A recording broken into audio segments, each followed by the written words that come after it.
weather video. Your host, Davin Kamals. It's been a hot June, and I know you've felt it. But the big question is if any relief is on the way as we head towards July, as I know it's a big month of travel for everyone, not just for me, but for you as well. So we'll look at temperature trends from the Climate Prediction Center, as well as the probability of storms heading into the early portion of July. So getting started by answering everyone's question, as we look at the 6 to 10 day temperature outlook, it's still showing above normal temperatures. This is in through the early portion of July for a good portion of the U.S., especially the further east you go. Now, if you're staying here in Missouri and Illinois, especially for 4th of July, our normal highs for this time of the year are in the upper 80s. So you can expect temperatures a little bit warmer than that. So maybe the pull for 4th of July, if you're thinking about that. And there is some indications we might have some lower end rain chances. Nothing that would cancel your plans, but just something to keep on your radar just in case that potential goes up, because those rain chances could always keep temperatures a little bit cooler. Again, nothing to ruin your plans for travel. This is just focused on temperature trends for the moment. As you can see, the further west you head, you actually head into near normal to slightly below normal temperatures as well. So if you're heading in that direction, like California, for example, you'll have slightly cooler temperatures. And the 8 to 14 day temperature outlook, confidence is a little bit lower, almost into mid-July. You can see it still shows above normal temperatures being expected. Our normal highs now are going to start going downward since we've reached the midpoint of 2025. But this ridge of high pressure is what's responsible for the heat that we've been dealing with, and it kind of moves off to the west just a little bit, and on the outskirts of it as we head towards July, that is where we keep an eye on those storm potentials. So now looking at this graphic from Northern Illinois University, it shows us the probability of storms during the early portion of July. So focus on the bottom portion of your screen. This is week 1 of the month of July. And I know when we think about storms, we think of severe weather, and it isn't bad to think about it that way, but this is really just the probability of stronger thunderstorms or supercell thunderstorms. And you notice those higher probabilities just to the north of us, and this will just be to the north of that high ridge of high pressure. This technically is responsible for the hot weather. On the outskirts of it, we like to call it ridge runners. That is where those storms like to travel, just on the outskirt of that heat, which isn't good for those dealing with the brunt of the heat because they don't get to cool down as much. But for areas further off to the north, like Minnesota, a state I just came from, those areas have higher probabilities for thunderstorms, and they're lower probabilities the further south you head. But you notice it still concentrates in those same areas like Minnesota, Iowa. We'll keep an eye on those disturbances if they want to come our way during the early portion of July. Again, we call them ridge runners. We have that high pressure, which we spoke about, the above normal temperatures, right?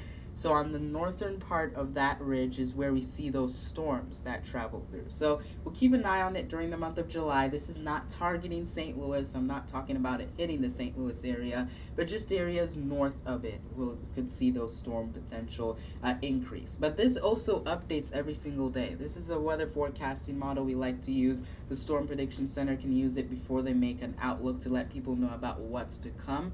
So I don't want this to freak anyone out, especially if you're heading to Minnesota in the month of July. I just came back from the Mall of America, largest mall in America. If you're planning on heading that way, I don't want this to scare you, but just know higher probabilities of storms the further north you head. Just because you see Florida or Georgia doesn't mean they're not going to get storms, but the probability of stronger storms is a little bit greater up to the north, and we'll keep an eye on if any of those disturbances want to come our way. Like I said, a pretty big month of travel for a lot of people. So make sure you always have a NOAA weather radio on you. We tell you about this all the time, or I tell you about it all the time. Replace the batteries on them because alerts come immediately. Other resources are your phone. If you're good at charging your phone, then this would be the perfect resource. But if not, you want to make sure you have multiple ways to receive warnings all the time by having that NOAA weather radio, because you don't need to charge them. They have batteries that can last a pretty long time, and they're responsible for saving countless of lives.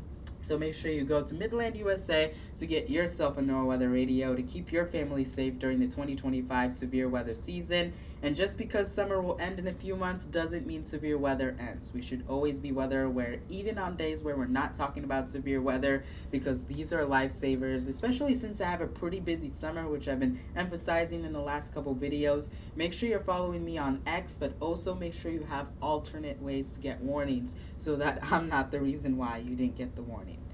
I'll take that back. Probably not. You probably have your local news you can listen to, but always have multiple ways to receive warnings so that when we have storms, you can be informed, and of course you can reach out to neighbors and loved ones about it as well. Again, nothing to come, but we've seen those storm probabilities that I just showed you from Northern Illinois University. Is just something we should be ready for just in case, especially if you're heading to states like Minnesota or Iowa in the month of July. But that's going to do it for today's weather video.